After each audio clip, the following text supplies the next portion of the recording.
So we have question number 1.9 here, and the question says a sample of drinking water was found to be severely contaminated with CaCl3 supposed to be kerosene.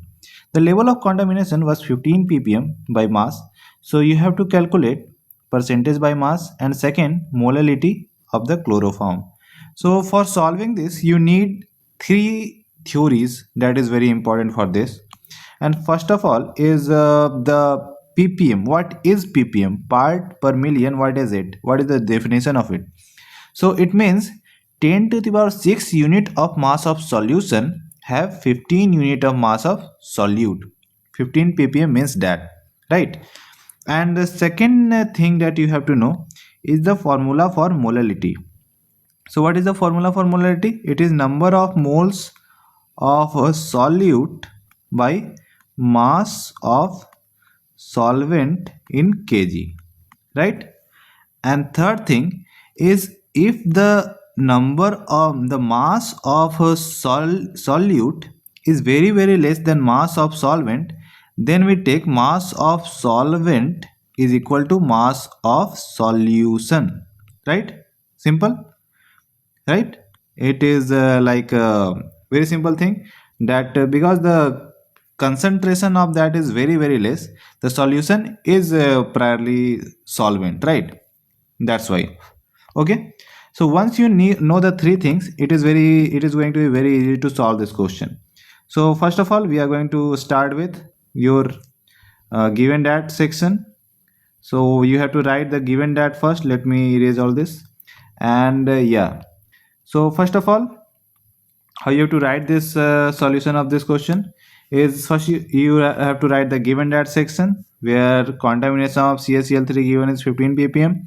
Then you have to calculate the molar mass of CaCl3, that is 119.5 gram per mole, and then conversion of ppm to percent by mass.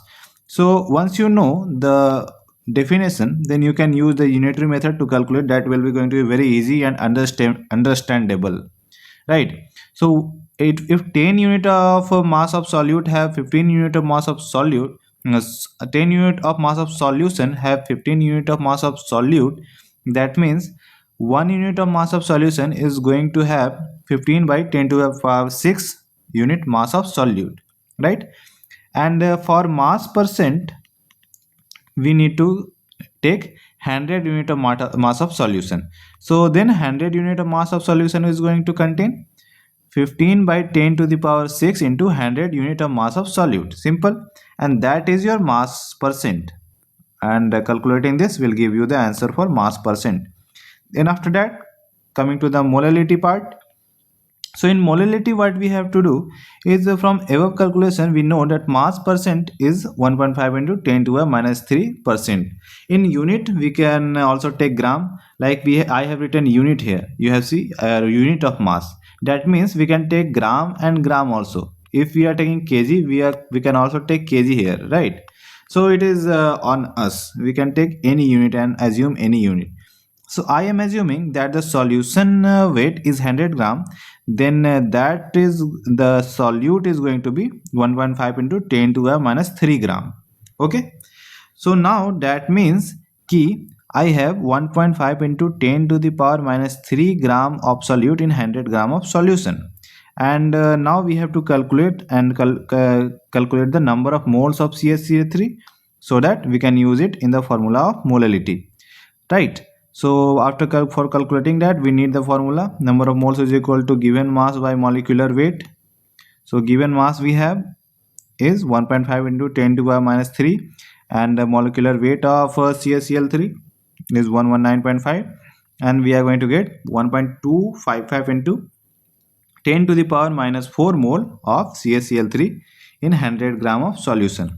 Now putting in the formula of molality, 1.255 into 10 to the power minus 4 divided by 100, that is means this whole mole is contained in 100 gram of solution, because mass I have also taken in 100 gram total solution.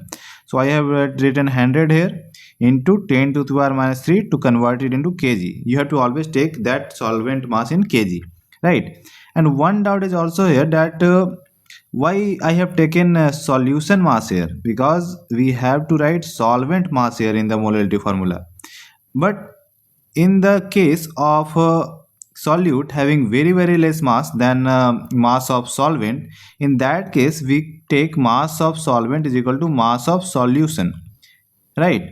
So that's why I have taken here the mass of solution, right? So the answer you got is 1.26 into 10 to the minus 4 mole per kg, and that you can also denote by a small m.